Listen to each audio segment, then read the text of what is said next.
രണ്ട് കൈകളും കൂപ്പി നിന്ന് എന്നെ രക്ഷിക്കണം, എന്റെ ജീവൻ രക്ഷിക്കണം എന്ന് പറഞ്ഞ കുത്തുബുദ്ദീൻ അൻസാരിയെ ബംഗാളിലെ അന്നത്തെ ഗവൺമെന്റ് കുത്തുബുദ്ദീൻ അൻസാരിയെ അഹമ്മദാബാദിൽ നിന്ന് ദത്തെടുത്തു കൊണ്ടുപോയി അവിടെ താമസിപ്പിച്ചു. 4 മാസം മുമ്പ് കുത്തുബുദ്ദീൻ അൻസാരി കൽക്കട്ടയോട് വിട പറഞ്ഞു. അദ്ദേഹം അഹമ്മദാബാദിലേക്ക് പോകാൻ തീരുമാനിച്ചു. പത്രക്കാര് ചോദിച്ചു അദ്ദേഹത്തോട്, നിങ്ങളുടെ കുടുംബത്തെ നിങ്ങളുടെ കൺമുന്നിൽ വെച്ച് വെട്ടിക്കൊന്നതിന് സാക്ഷിയായിട്ടുള്ള ആളാണ് നിങ്ങൾ. നിങ്ങൾക്ക് വേണ്ടപ്പെട്ടവർ, നിങ്ങളുടെ സുഹൃത്തുക്കൾ, അവരെ മുഴുവൻ നിങ്ങളുടെ മുന്നിലിട്ട് കശാപ്പ് ചെയ്തു അഹമ്മദാബാദ്. ആ നഗരത്തിലേക്ക് തിരിച്ചു പോകാൻ നിങ്ങൾക്ക് എങ്ങനെ കഴിയും? കുത്തുബുദ്ദീൻ അൻസാരി പറഞ്ഞത്, എന്നോട് ഒരുപാട് അപരാധം ചെയ്തിട്ടുണ്ട് അഹമ്മദാബാദ്, പക്ഷേ ഞാൻ ഈ നഗരത്തിലെത്തിയതിനു ശേഷം ഉറങ്ങിയിട്ടില്ല. എന്റെ നാടിനെ കുറിച്ച്, ഞാൻ പെറ്റുവീണ മണ്ണിനെ കുറിച്ച്, ഞാൻ വളർന്ന സാഹചര്യത്തെക്കുറിച്ച് ഓർമ്മകൾ തികട്ടി വരാത്ത ഒരു നിമിഷം പോലും ഉണ്ടായിട്ടില്ല. മതങ്ങൾക്കും വിശ്വാസങ്ങൾക്കും അപ്പുറമാണ് ജനിച്ച മണ്ണും നാം ജീവിക്കുന്ന ചുറ്റുപാടുകളും സാഹചര്യങ്ങളും എന്ന് നാം തിരിച്ചറിയണം. അതുകൊണ്ട് തന്നെയാണ് പ്രവാചകൻ സല്ലല്ലാഹു അലൈഹി വസല്ലം പറഞ്ഞത്, രാജ്യസ്നേഹം ഈമാന്റെ പകുതിയാണ് എന്ന്. രാജ്യസ്നേഹം ഓരോ രാജ്യത്ത് ജീവിക്കുന്ന മുസ്ലിങ്ങളെ സംബന്ധിച്ചിടത്തോളവും വളരെ പ്രധാനമാണ്. ഒരിക്കലും മുസ്ലിങ്ങൾക്ക് ഭീകരവാദികളോ തീവ്രവാദികളോ ആകാൻ കഴിയില്ല. നാട് വിഭജിക്കപ്പെട്ട കാലത്ത് പോലും ഇല്ലാത്ത തരത്തിലുള്ള അകൽച്ചയാണ് ഹൈന്ദവ മുസ്ലിം ജനവിഭാഗങ്ങൾക്കിടയിൽ നമ്മളുടെ നാട്ടിൽ ഇന്ന് സംഭവിച്ചുകൊണ്ടിരിക്കുന്നത്. ഈ അടുത്ത് ഷബ്ന ആസ്മി എന്ന് പറയുന്ന ഇന്ത്യയുടെ രാജ്യസഭാംഗം, രാജ്യത്തിലെ അറിയപ്പെടുന്ന സാംസ്കാരിക പ്രവർത്തക, ബോംബെയിൽ നിന്ന് ഒരു കാര്യം നമ്മളോട് പറയുകയുണ്ടായി. അവർ പറഞ്ഞത് മറ്റൊന്നുമല്ല, ബോംബെയിൽ എനിക്ക് ഫ്ളാറ്റുകൾ കിട്ടുന്നില്ല, ആരും എനിക്ക് ഫ്ളാറ്റ് തരാൻ തയ്യാറാകുന്നില്ല, എന്റെ പേരിനൊരു മുസ്ലിം ചുവയുണ്ട്, ഷബ്ന ആസ്മി എന്നാണ് അവരുടെ പേര്. എന്നിട്ട് അവര് തന്നെ പറഞ്ഞു, എനിക്ക് മുസ്ലിങ്ങളുമായി രണ്ട് കാര്യങ്ങളിലെ ബന്ധമുള്ളൂ. ഒന്ന്, മുസ്ലിങ്ങൾ ബിരിയാണി കഴിക്കും, എനിക്കും ബിരിയാണി ഇഷ്ടമാണ്. 2, മുസ്ലിം സ്ത്രീകൾ ധരിക്കാറുള്ള ലാച്ച എന്ന വേഷവിധാനം ഇഷ്ടപ്പെട്ടതുകൊണ്ട് ചില സന്ദർഭങ്ങളിൽ ഞാൻ ഉപയോഗിക്കും. ഈ 2 കാര്യങ്ങളിലല്ലാതെ മുസ്ലിങ്ങളുമായി ഒരു ബന്ധവും എനിക്കില്ല. എന്നിട്ട് എന്റെ സ്ഥിതിയാണ് ബോംബെയിൽ ഇത് നമ്മളുടെ രാജ്യത്ത് ഉണ്ടായിട്ടുള്ള ഒരു കാര്യമാണ്. എങ്ങനെയാണ് ഈ അകൽച്ചയുണ്ടായത്? 1990-കൾക്ക് ശേഷമാണ് ഈ അകൽച്ച നമ്മളുടെ നാട്ടിൽ ഉണ്ടായത്, നമ്മളുടെ രാജ്യത്തുണ്ടായത്. 90-കൾ വരെ ഈ ഭീകരവാദികൾ എവിടെയായിരുന്നു? ഈ തീവ്രവാദികൾ എവിടെയായിരുന്നു? 90-കളിൽ സോവിയറ്റ് യൂണിയൻ ഇല്ലാതായി. കിഴക്കൻ യൂറോപ്യൻ രാജ്യങ്ങളിൽ സോഷ്യലിസ്റ്റ് ഭരണക്രമങ്ങൾ അവസാനിച്ചു. അമേരിക്കയുടെ അപ്രമാദിത്വം സ്ഥാപിക്കപ്പെട്ടു. അമേരിക്കക്ക് ഒരു ശത്രു വേണം ലോകത്ത് മുന്നോട്ടു പോകാൻ. സമാധാനത്തിൽ രാജ്യങ്ങളും സമൂഹങ്ങളും ജീവിച്ചാൽ അതിന്റെ ഏറ്റവും വലിയ നഷ്ടം സംഭവിക്കാൻ പോകുന്നത് അമേരിക്കക്കാണ്. യുദ്ധോപകരണങ്ങൾ ഉണ്ടാക്കുന്ന കമ്പനികൾ ഏറ്റവും അധികം ലോകത്ത് പ്രവർത്തിക്കുന്നത് അമേരിക്കയിലാണ്. യുദ്ധക്കമ്പനികളുടെ മുതലാളിമാർ സമ്പത്ത് വാരിക്കൂട്ടുന്ന രാജ്യവും അമേരിക്കയാണ്. നാട്ടിൽ യുദ്ധമുണ്ടായില്ലെങ്കിൽ, അസമാധാനത്തിന്റെ വിത്ത് പാകപ്പെട്ടില്ലെങ്കിൽ അതിൽ ഏറ്റവും വിഷമം അമേരിക്ക എന്ന് പറയുന്ന രാജ്യത്തിനാണ് ഉണ്ടാവുക. അതുകൊണ്ടാണ് അവർ ലോകത്തിന്റെ വിവിധ ദിക്കുകളിൽ ആഭ്യന്തര സംഘർഷങ്ങൾ ഉണ്ടാക്കുവാൻ വേണ്ടി ബോധപൂർവമുള്ള ശ്രമങ്ങൾ നടത്തിയത്. വിവിധ മതജന വിഭാഗങ്ങൾ തമ്മിൽ സംഘർഷഭരിതമായ സ്ഥിതി ഉണ്ടാക്കുക, വ്യത്യസ്ത മതവിഭാഗങ്ങൾക്കിടയിൽ ഒരിക്കലും അടുക്കാനാകാത്ത വിധം സംശയത്തിന്റെ കരിനിഴൽ വീഴ്ത്തുക. ഇന്ത്യയിലും അത്തരത്തിലുള്ള കരിനിഴൽ വീഴ്ത്തപ്പെട്ടു. ഇസ്ലാമിക ഭീകരവാദത്തിന്റെ ആദ്യത്തെ ബോംബ് പൊട്ടിയത് ഇന്ത്യയിലല്ല, സൗദി അറേബ്യയുടെ തലസ്ഥാനമായിട്ടുള്ള റിയാദിലാണ്. റിയാദിൽ ബോംബ് പൊട്ടി മണിക്കൂറുകൾ കഴിയുന്നതിന് മുൻപ് അമേരിക്കൻ പ്രതിനിധികൾ അവിടെ ഓടിയെത്തി. എന്നിട്ട് അവിടുത്തെ രാജാക്കന്മാരോട് പറഞ്ഞു, ഇതാ ഇസ്ലാമിക ഭീകരവാദം എന്ന ഒരു പുതിയ ആശയം രൂപകൽപ്പന ചെയ്ത് പ്രയോഗവൽക്കരണത്തിലേക്ക് നീങ്ങുകയാണ്. നിങ്ങളുടെ രാജ്യത്ത് കണ്ട ഈ സ്ഫോടനം അവരാണ് ഉണ്ടാക്കിയത്. അവർ നിങ്ങളുടെ ഭരണം ഇല്ലാതാക്കുക എന്നുള്ളതാണ് ലക്ഷ്യമിടുന്നത്. അതുകൊണ്ട് നിങ്ങളുടെ ഭരണം സുസ്ഥിരമാകണമെങ്കിൽ, ഈ രാജ്യത്ത് ഇതുപോലെയുള്ള പൊട്ടിത്തെറികൾ ഇല്ലാതാവണമെങ്കിൽ ഞങ്ങളുടെ പട്ടാളക്കാർ നിങ്ങളുടെ രാജ്യത്ത് വിന്യസിക്കപ്പെടണം, ഞങ്ങളുടെ പട്ടാള ക്യാമ്പ് നിങ്ങളുടെ രാജ്യത്ത് സ്ഥാപിക്കപ്പെടണം. അങ്ങനെയാണ് വിശുദ്ധ കഅബാലയം സ്ഥിതി ചെയ്യുന്ന വിശുദ്ധ റൗള ഷെരീഫ് സ്ഥിതി ചെയ്യുന്ന സൗദി അറേബ്യയിൽ അമേരിക്കൻ പട്ടാളക്കാർ വിന്യസിക്കപ്പെട്ടത്. അമേരിക്കക്ക് സ്വന്തമായി പട്ടാള ക്യാമ്പ് ഉണ്ടായത്. ലോകത്ത് എണ്ണസമ്പന്ന മുസ്ലിം രാജ്യങ്ങളിൽ എല്ലാം അമേരിക്ക ഇതിനകം പട്ടാള ക്യാമ്പുകൾ സ്ഥാപിച്ചു കഴിഞ്ഞു. അവരുടെ പട്ടാളക്കാരെ വിന്യസിച്ചു കഴിഞ്ഞു. 2 രാജ്യങ്ങളിലാണ് അമേരിക്കക്ക് സൈനിക താവളങ്ങളും അവരുടെ പട്ടാളവും ഇല്ലാത്തത്. ഒന്ന് ഇറാനും മറ്റൊന്ന് സിറിയയുമാണ്. ആ 2 രാജ്യങ്ങളെയും കശാപ്പ് ചെയ്യാൻ അതുകൊണ്ട് തന്നെയാണ് അമേരിക്ക ഇറങ്ങി തിരിച്ചിരിക്കുന്നത്. Saudi Arabia, Kuwait, Qatar, UAE, Iraq, Afghanistan, Libya, എങ്ങനെയൊക്കെ മുസ്ലിം സമൂഹത്തെ താറടിച്ച് കാണിക്കുവാൻ വേണ്ടി കഴിയുമോ അത്രയൊക്കെ താറടിച്ച് കാണിക്കുകയാണ് അമേരിക്കയും അവരുടെ വാർത്താ മാധ്യമങ്ങളും. ഏറ്റവും അവസാനം ലിബിയയിൽ മുഹമ്മദ് ഗദ്ദാഫിയെ സ്ഥാനഭ്രഷ്ടനാക്കി. നിങ്ങൾ ആ കാഴ്ച കണ്ടു. നമ്മളെല്ലാവരും.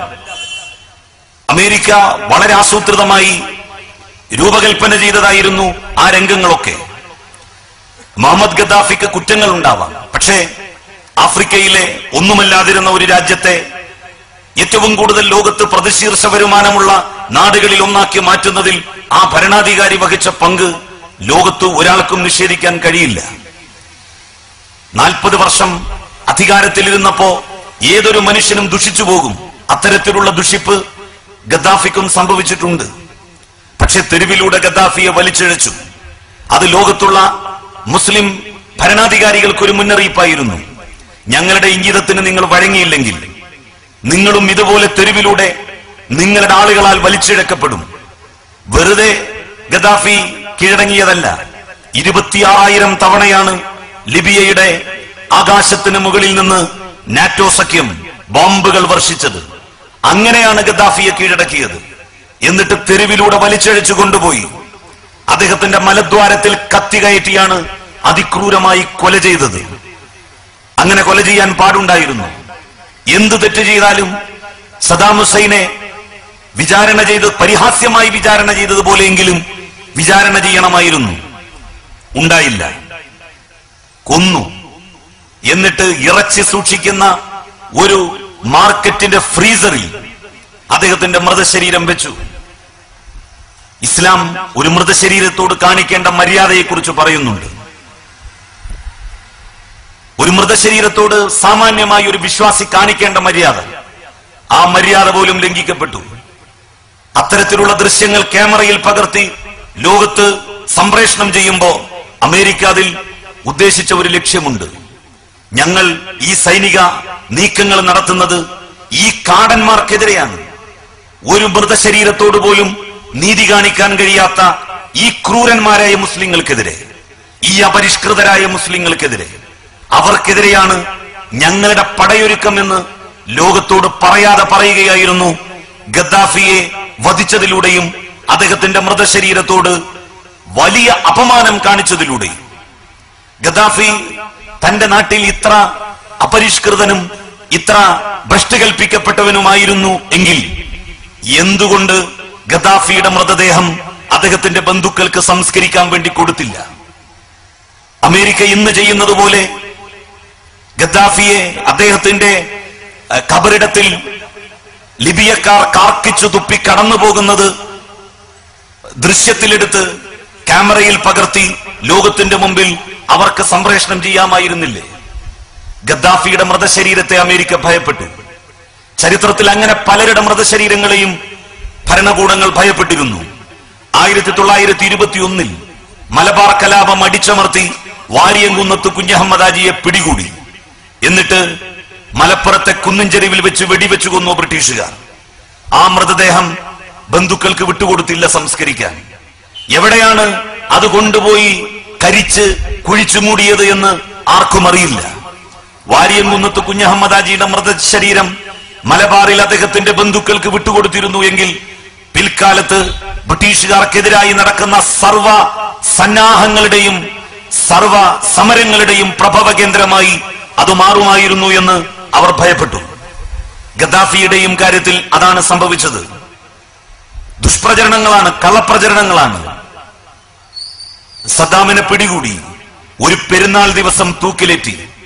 ലോകത്താദ്യമായിരുന്നു ഒരാളെ തൂക്കിലേറ്റുന്ന കാഴ്ച ദൃശ്യമാധ്യമങ്ങളിലൂടെ നമ്മൾ കണ്ടത്.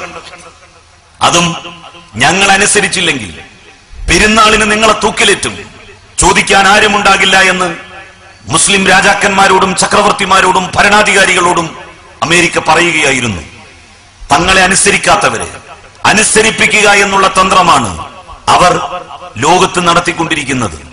ഇന്ത്യയിലും അവരാണ് ഹൈന്ദവ മുസ്ലിം ജനവിഭാഗങ്ങൾക്കിടയിൽ ഈ അകൽച്ച സൃഷ്ടിക്കുമാറുള്ള കലാപങ്ങളും സംഘർഷങ്ങളും സൃഷ്ടിക്കുന്നത്. 90കളിൽക്ക് ശേഷമാണ് ഇത് സംഭവിക്കുന്നത് എന്ന് ഞാൻ പറഞ്ഞു. മതാടിസ്ഥാനത്തിൽ ഇന്ത്യ വിഭജിക്കപ്പെട്ട കാലത്ത് പോലും ഇത്ര വലിയ അകൽച്ചയും ഇത്ര വലിയ അസഹിഷ്ണുതയും ഹൈന്ദവ മുസ്ലിം ജനവിഭാഗങ്ങൾക്കിടയിൽ ഉണ്ടായിട്ടില്ല. 1992 ഡിസംബർ 6 ബാബറി മസ്ജിദ് തകർക്കപ്പെട്ടതോടുകൂടിയാണ് ഇന്ത്യയിൽ ഈ അകൽച്ചയുടെ ആരംഭം കുറിക്കപ്പെടുന്നത്. ബാബറി മസ്ജിദ് രാമജന്മഭൂമി തർക്കം ഉണ്ടാകുന്നത് 1992 80 70 അല്ല, 1949 അന്നാണ് ബാബറി മസ്ജിദിന്റെ മിഹ്റാബിൽ ഒരു വിഗ്രഹം സ്വയംഭൂവായിരിക്കുന്നു എന്ന് പറഞ്ഞ് ആ പള്ളി അടച്ചുപൂട്ടിയത്. അന്ന് മുതൽ നമസ്കാരം അവിടെ നിർവഹിക്കപ്പെടുന്നില്ല. പക്ഷെ അന്നും പള്ളി പൊളിക്കാനുള്ള ധൈര്യം ഈ രാജ്യത്തുള്ള ഫാഷിസ്റ്റുകൾക്ക് ഉണ്ടായിരുന്നില്ല. അവർക്ക് ആ ധൈര്യം കൈവന്നത് സോഷ്യലിസ്റ്റ് ചേരി ദുർബലമാവുകയും സോവിയറ്റ് യൂണിയൻ എന്ന് പറയുന്ന രാജ്യമില്ലാതാവുകയും അമേരിക്കയുടെ അപ്രമാദിത്വം ലോകത്ത് സ്ഥാപിക്കപ്പെടുകയും ചെയ്തിരിക്കുന്നു എന്നുള്ള തിരിച്ചറിവ് അവർക്ക് ലഭിച്ചപ്പോഴാണ്. ഇന്ത്യയുടെ ഔദ്യോഗിക വാർത്താ അന്വേഷണ ഏജൻസി ആയിട്ടുള്ള NIA ആണ് പറഞ്ഞത് ബോംബെയിലെ ഈ ആക്രമണത്തിന്റെ സൂത്രധാരൻ അമേരിക്കൻ പൗരനായ റിച്ചാർഡ് ഹാഡ്ലിയാണ് എന്ന്.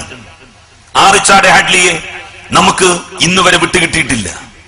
ഇസ്രായേൽ നയതന്ത്ര ഉദ്യോഗസ്ഥൻ അദ്ദേഹത്തിന്റെ ഭാര്യയെ കൊല്ലാൻ ശ്രമിച്ചു എന്നുള്ളതിന്റെ പേരിലാണ് മുഹമ്മദ് അഹമ്മദ് ഖാസിമി എന്ന് പറയുന്ന ഒരു മുസ്ലിം പത്രപ്രവർത്തകനെ ഭരണകൂടം പിടികൂടി ജയിലിൽ അടച്ചിരിക്കുന്നത്. കൊന്നു എന്നുള്ളതിന്റെ പേരിലല്ല, ഇസ്രായേലി നയതന്ത്ര ഉദ്യോഗസ്ഥന്റെ ഭാര്യയെ കൊല്ലാൻ ശ്രമിച്ചു എന്നുള്ളതിന്റെ പേരിൽ ഇസ്രായേലിൽ നിന്ന് മൊസാദ് എന്ന് പറയുന്ന ലോകത്തിലെ ഇസ്ലാമിക മുന്നേറ്റത്തിന്റെ മുനയൊടിക്കുവാൻ അമേരിക്ക ഉപയോഗിച്ചിട്ടുള്ള, ജൂതന്മാർ ഉപയോഗിച്ചിട്ടുള്ള സംഘത്തെ നമ്മളുടെ രാജ്യത്തേക്ക് കൊണ്ടുവന്നത്. ലോകത്ത് ഓരോ രാജ്യത്തും അതത് നാട്ടിൽ നടക്കുന്ന പൗരന്മാർക്കെതിരെ എന്തെങ്കിലും പ്രശ്നമുണ്ടാകുമ്പോ അത് അന്വേഷിക്കാൻ എവിടെ നിന്നെങ്കിലും ആളുകൾ വരികയാണോ? ഇറ്റലിക്കാർ പിടിക്കപ്പെട്ടു, പക്ഷെ അത് അന്വേഷിക്കാൻ ഇറ്റലിയിൽ നിന്ന് അന്വേഷണ ഏജൻസികൾ നമ്മളുടെ രാജ്യത്തേക്ക് വരുന്നതിനെ കുറിച്ച് നമുക്ക് എന്താണ് അഭിപ്രായം? ഈ രാജ്യത്ത് ഹൈന്ദവ മുസ്ലിം ജനവിഭാഗങ്ങളെ ആഭ്യന്തര കലാപത്തിലേക്ക് തിരിച്ചുവിടുക, എന്നിട്ട് ഇന്ത്യയിലും അമേരിക്ക സൈനിക താവളം ഉണ്ടാക്കുക, അവരുടെ സൈനിക സാന്നിധ്യം ഉറപ്പാക്കുക. ഇതാണ് അവരുടെ ലക്ഷ്യം. ഇസ്ലാമിക ഭീകരത അവരുടെ സൃഷ്ടിയാണ്. ഒരുപറ്റം മുസ്ലിം ചെറുപ്പക്കാരെ വിലക്കെടുത്തിട്ടുണ്ട് ഇന്ത്യയിൽ അത് നടപ്പിലാക്കാൻ. അസീമാനന്ദയെ പോലെയുള്ള സന്യാസിമാരെ വിലക്കെടുത്തിട്ടുണ്ട്. പുരോഹിതനെ പോലെയുള്ള ഇന്ത്യൻ മിലിറ്ററിയിൽ നിന്ന് റിട്ടയർ ചെയ്തവരെ വിലക്കെടുത്തിട്ടുണ്ട്. രാജ്യത്തിന്റെ ഓരോ ഭാഗത്തും ഇത്തരത്തിലുള്ള കലാപങ്ങൾ, സംഘർഷങ്ങൾ നടക്കുന്നു. 90കൾക്ക് ശേഷം ഇന്ത്യയിൽ 1 ലക്ഷത്തോളം മുസ്ലിം ചെറുപ്പക്കാരാണ് വിവിധ ബോംബ് സ്ഫോടന കേസുകളിൽ വിചാരണ തടവുകാരായി ഇന്ത്യയിലെ വ്യത്യസ്ത ജയിലുകളിൽ കഴിയുന്നത് എന്ന് പറഞ്ഞാൽ നമുക്ക് വിശ്വസിക്കാൻ പ്രയാസമുണ്ടാകും. നിങ്ങൾ കേട്ടിട്ടില്ലേ, ഇന്ത്യയുടെ പാർലമെന്റ് ആക്രമിക്കപ്പെട്ടു. ആ പാർലമെന്റ് ആക്രമണ കേസിൽ വധശിക്ഷയ്ക്ക് വിധിക്കപ്പെട്ട അബ്ദുറഹിമാൻ ഗീലാനി എന്ന് പറയുന്ന ഇന്ത്യയിലെ ജാമിയ മില്ലിയ സർവകലാശാലയിലെ പ്രൊഫസർ തൂക്കുമരത്തിന്റെ തണലിൽ നിന്നാണ് രക്ഷപ്പെട്ടു പോകുന്നത്. എങ്ങനെയാണ് രക്ഷപ്പെട്ടത്? ഇന്ത്യയിലെ മതജാതി വ്യത്യാസമില്ലാതെ രാഷ്ട്രീയ ഭേദമന്യേ മുഴുവൻ പത്രപ്രവർത്തകരും, രാഷ്ട്രീയ പാർട്ടികളല്ല, പത്രപ്രവർത്തകരും അതിശക്തമായി നിരപരാധിയാണ് അബ്ദുറഹിമാൻ ഗീലാനി എന്ന് സ്ഥാപിച്ചു. അതിനെ മുഖവിലക്കെടുക്കാതിരിക്കാൻ കഴിഞ്ഞില്ല ഭരണകൂടത്തിന്. ഇന്ത്യൻ പാർലമെന്റ് ആക്രമിക്കപ്പെട്ട കേസിൽ തൂക്കിക്കൊല്ലലിന് വിധേയമാക്കപ്പെട്ട, ശിക്ഷിക്കപ്പെട്ട അബ്ദുറഹിമാൻ ഗീലാനിയെയാണ് ഭരണകൂടം മോചിപ്പിച്ചത്. മുഹമ്മദ് അഹമ്മദ് ഖാസിമി ഇന്ത്യയുടെ പ്രധാനമന്ത്രിയുടെ കൂടെ, ഇന്ത്യയുടെ പ്രസിഡന്റുമാരുടെ കൂടെ ലോകത്തിന്റെ വിവിധ ദിക്കുകളിൽ സന്ദർശനം നടത്തിയിട്ടുള്ള പത്രപ്രവർത്തകനാണ്. അദ്ദേഹത്തെയാണ് ജയിലിൽ അടച്ചിരിക്കുന്നത്. 1 ലക്ഷത്തോളം മുസ്ലിം ചെറുപ്പക്കാർ ഇന്ത്യയിലെ വ്യത്യസ്ത ജയിലുകളിൽ വിചാരണ തടവുകാരായി കഴിയുകയാണ്. എന്തുമാത്രം ക്രൂരമല്ല ഇത്! ഇത് നമ്മുടെ രാജ്യത്തിന്റെ മഹിതമായ മതേതര പാരമ്പര്യത്തിന് എതിരാണ്. ഈ രാജ്യം കാത്തു സൂക്ഷിച്ച മതമൈത്രിക്കും സഹിഷ്ണുതക്കും വിരുദ്ധമാണ്. ഇതിനെതിരായി വളരെ ശക്തമായ ഇടപെടലുകൾ ഈ രാജ്യത്ത് നടക്കുന്നു. അതിന് നേതൃത്വം നൽകുന്നത് അമുസ്ലിങ്ങളാണ്,